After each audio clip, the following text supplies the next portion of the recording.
Hello, everybody. Welcome to Haiku Talk.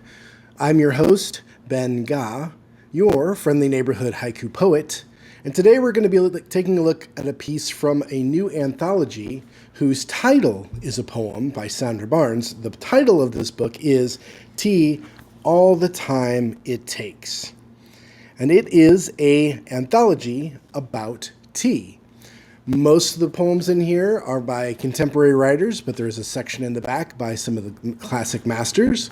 And we're going to be taking a look today from a piece from Janice Doppler with the first line of Steeping Tea. And with that said, you know what time it is. It's time to sit back, relax, grab yourself a tasty beverage. In this case, it is tea. And let's haiku.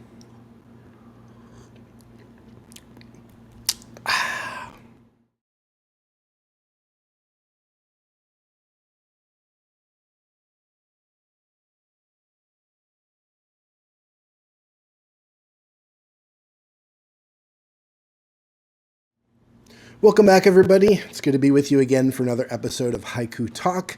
And I'm excited to plug a new anthology edited by Denise Fontaine-Pincine. Again, it's titled Tea, All the Time It Takes, and it is available pretty much anywhere you have an online bookstore. And it is a wonderful anthology. I love the subject matter, and it's a nice collection of poems in here. Again, most of these poems are from poets, contemporary poets. More than 100 past and present haiku poets from 13 countries. Good representation of folks here. And it's a wonderful book. I love the cover and love the content. So with that said, let's take a look at the poem we're going to be covering today. Again, this is by Janice Doppler. And it goes like this. Steeping tea, the changing scent of steam. Steeping tea, the changing scent of steam. Wonderful piece. Wonderful piece. It's a poem that is about, among other things, the passing of time. And that's a subject that I really like a lot in haiku. And it's just about being present and being still and being still enough to notice the magical thing that happens as tea steeps and how the steam that starts off as hot water slowly changes and gets deeper and darker. Well, changes over to tea. I'm drinking a black tea today, but if you're using a white tea or the color might not be that dark. But needless to say, the scent changes, and it's being present in that moment, being, just there, honoring and being amazed by this little thing that happens. Most people think, so what? So you sit there and smelled your tea. But man, have you ever done that? Have you ever put the tea bags in and actually paid attention to the way the smell of that steam changes?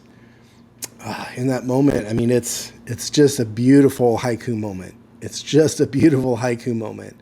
And it's just kind of about, what this whole thing is about. Little things that most people overlook.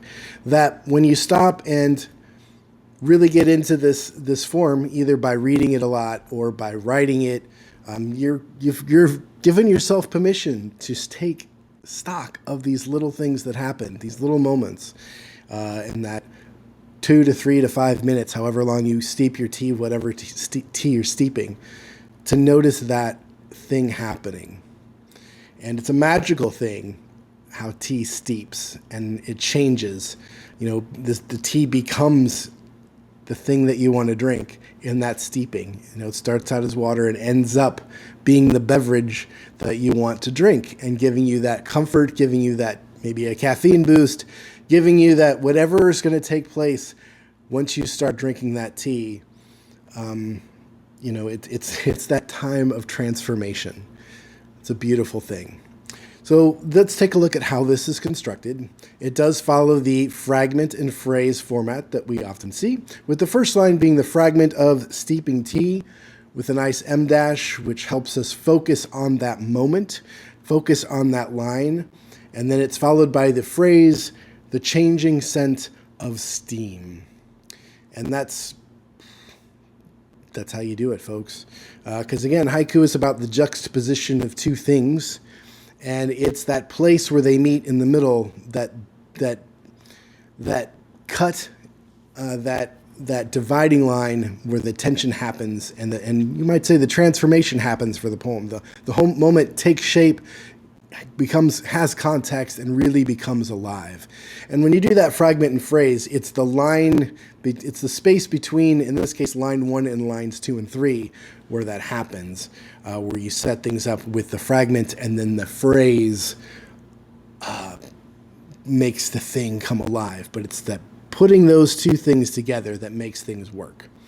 So let's look at this line by line and see what each line is doing. So that first line is steeping tea. Steeping tea.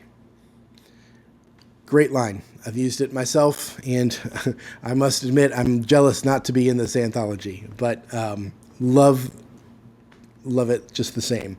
And so steeping tea. I know exactly what this is. I don't necessarily know if it's hot tea or iced tea or cold, like a sun tea, or we don't know what kind of tea it is, but it's that steeping thing. So I know that already. I know what I'm focused on. I'm focused on the tea steeping, that change, that transformation happening. And, you're just, my senses are set and my focus is set. And so I want to know what's going to happen next. And I do like the em dash on that first line, which again, it makes me hyper focused in on that first line and take a moment before I wrap myself into lines 2 and 3. And in this case, the hard dash, em dash, just really makes me focus. Now, if it was like the 3 dots, ... I mean, that's another kind of pause, but it's a different kind of pause. And I think the steeping tea with the em dash here works well because it's not something that takes forever to happen. It's a, steeping. Then we get to the line 2. Line 2 is the changing scent. Ooh, the changing scent. And here we know the steeping tea is happening, and now we have the changing scent. And my senses get activated, Ooh, I'm smelling things now, and I know I'm steeping tea, and that's the changing scent. And I just want to run right to the end of this poem because changing scent, I kind of have a feeling that something is coming up. I know it's going to be related to the tea, but that third line, the third line is not the tea, it's of steam. Of steam. Which is a nice little surprise because it is the tea, but we're not focusing on the tea coloration itself, but the steam coming off that warm cup. So now I know it's a hot cup of tea. And now I know that I am in close proximity to this hot cup of tea. And I'm really savoring this moment because, for this cup, I brewed it in 5-minute brew. And so just thinking about that, spending 5 minutes, noticing the scent of tea changing through the steam, the scent of the steam changing. And as it gets stronger and stronger and closer to the time I'm going to take the tea bags out, it's perfect. This is a good tea too, by the way. And, what more do you need? That's beautiful, beautifully constructed poem. Very tight, very specific. Not a lot of room for interpretation of what the action is.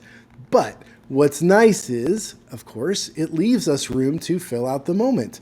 So it doesn't tell us what kind of tea it is, other than that there's steam involved.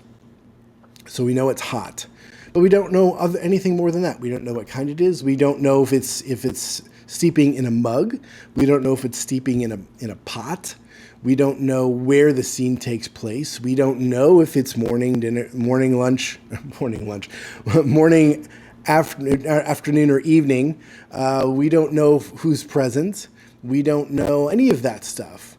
That happens was we, the readers, enter into the poem and fill out all that white space around the lines on the page with all the details of our own life. And that makes it such a wonderful and personal moment for we as readers. Because I cease to see Janice Doppler here, and I see myself and my mug of tea and where I am and where I'm enjoying this. And the last time that I recognized that changing scent of steam, and it becomes totally in my own world. And if you are watching this, I'm sure this hits home for you, and it's a very good chance that you may like hot tea as well, and I'm sure you went somewhere specific.